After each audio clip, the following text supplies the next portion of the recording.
Hi everybody, it's Alex again. So here I am with some fantastic tools I've been able to get off Ben. Now, some of these are his doubles and he was willing to let them go towards me. So when I was over in the UK, I brought, among the haul I got at Bewley's, I brought these tools I got off Ben home. Now, as you know, it's fall and we're losing daylight pretty quickly over here, so I have some outside light, but I'm running on I have my light beams on, so I hope lighting is acceptable. So let me know if this is okay, or else I won't attempt to do it again. But anyway, let's dive into what I've bought. Now, to me, there's one very special item, which is this one, the Garrington Grebe. Now, this is a rare wrench. From what I've learned of Ben, these are hard to come by, so these are sort of quick action. You can pull it down, rotate it up, pull it up like that. These are hard to come by to start with. Now there's two versions. There's a version that has the lower jaw as a casting, and there's a version with the lower jaw bent around like a plating. And this one, the last one, like a plating, is the hardest one to find, and only a few are known. From what I'm told, only a few are known. So I'm very lucky to been able to buy this one. Now, what's interesting to me, the grebe is actually my girlfriend's favorite bird, so I thought she might be interested, but she's not really interested though. But I am. I love this, and this design actually was made by this wrench was actually designed by a Dutch school teacher in the early 1900s. So that's quite interesting. So really happy to own that. Really grateful man would sell this to me. So yeah, it's all there. It's been owned by somebody with a W, FW, as you can see. FW with a little grind. It's alright, it's all there. Okay condition, so yeah. Nice wrench. Then also quite spectacular, or relative, yeah, is a Wizard ratcheting wrench. Now you've all seen one of those. You've all seen you can rotate it in or rotate ratchets. You turn the ratchet around, going like so. Now it's on the lock position. Maybe now it's turned. So that's how it operates. So it has some pitting, and it would be nice all shined up, but I know they're quite desirable, and I don't see it coming apart. I don't see it coming apart at all. So I might be best just to clean it and leave it. Let's be safe. Let's be safe for now with this one. And Ben was also selling this. The Kelman Manufacturing Company, Rock Island, Illinois, USA, a poly wrench, also known as a poly wrench. So I like the Rock Island. I think it's really fancy. I think it looks really fancy. So it operates, you pull it up and down like this.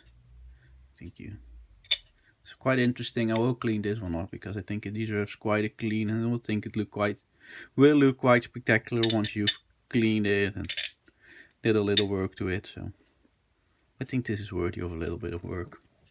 So I really like it. Cool little wrench. Ben already also sold me this one, which is an MP. I think it says MP angle wrench. Pet bending from Bloomington, Illinois. Now you can adjust the head like that, like so. Press the button. So interesting wrench. Now you know what Crowdcrafter says. When you start to go, you'll have to keep going. Now this is what happened. Somebody started grinding on it and then stopped, which makes it look horrible. So this, now I know this is rare, so you're not allowed to really touch and mess with it, but I've got a right desire to fully sanded down, because somebody started over here and it would look really nice, all sanded down, all shined up, some color over here. You know, it's easy to take apart, easy enough, it's screwed, not pinned in like a lot of the early wrenches are. So I'm still contemplating, but I might just make this one worthless. Well, I would have to keep this in the pet pending. I can't send it out. I wouldn't be able to live with myself if I do so.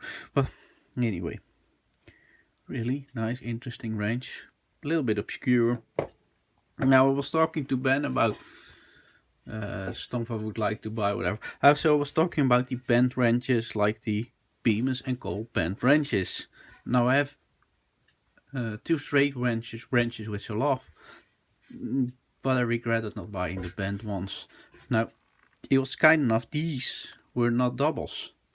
So he was kind enough to let me have those. So it's a 6-inch Bemis and Cole bent wrench, one with an open handle, Bemis and Cole's over here, and one with an enclosed handle. Really fancy. You can see these must have been drab wrenches when new, because they were all black. From all I can find, they were all black. So even the jaws, because you would expect this to have a little shine. From what I can find, they were all Japan, just Japan all the way. So really nice little wrench. There's a Westcott, 8-inch Westcott. I got a 10-inch Westcott myself. And this one is quite fancy. So it's a Buffalo, but the star is really interesting. To me it is, at least. Very cool little wrench. Could go with a good soap, couldn't it? So there's something to be done over there. Then also he sold me this sort of plier wrench, which is Starrett. Hope you'll be able to, can just make out it's Starrett 1911. Now I've been able to read a book from 1919 from a Dutch tool seller, like a catalog, an old catalog, and there's a full page about this wrench, how it works, why it's made the way it is. So it's quite interesting to have that information and to know this was a wrench. Well, this came from the UK, but this was a wrench that was actually sold in the Netherlands. And I've always also been able to find out that all perfect handle tools like this one would have been sold in the Netherlands new. Now I've never seen anything like it in the Netherlands, but there might be one around, which is quite exciting. So yeah, great item. Then also I've bought this one, which is a Eiffel plier wrench. Now I've got 2 others. I've got one with the recessed writing. I've got a smaller size, which is flat like this one is, and now I've got a bigger size which is flat. So basically I need one with the red handles, and I've got quite a spectacular set as it is. So it's more stained than anything, so should be a really easy, nice cleanup on this one. So I look forward to doing so. You can just make out the Eiffel, but it's hard to see the other words because it's so faint. It's quite a shame they made it so faint. And moving on, so I've showed you this one. Now Benson also has thrown in this Billings. This model. Is there a model on her? Usually there's a model on her. Well, though it's very dirty, like filthy dirty, it's in quite good condition. It's oily. It's been well kept, so we'll see how this works out once it's cleaned, because most of the ones I've got are really pitted and the writing is very faint with this on this one.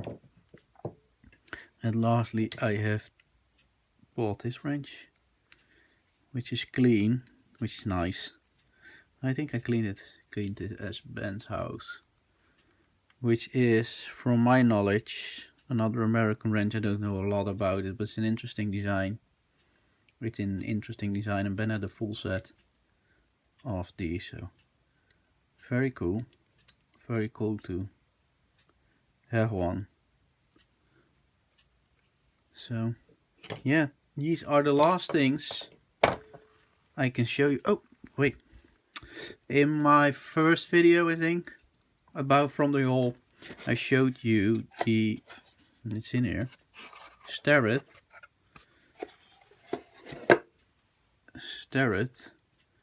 speed measuring tool, and I've cleaned it up since. So I've took most of the dirt off. Now I've been messing with that screw because I've been sanding it. I don't want to take it out. I don't know if you can, but as you can see, which is I can't get it down. I'm sorry. I can't properly get it down to where I want to be. So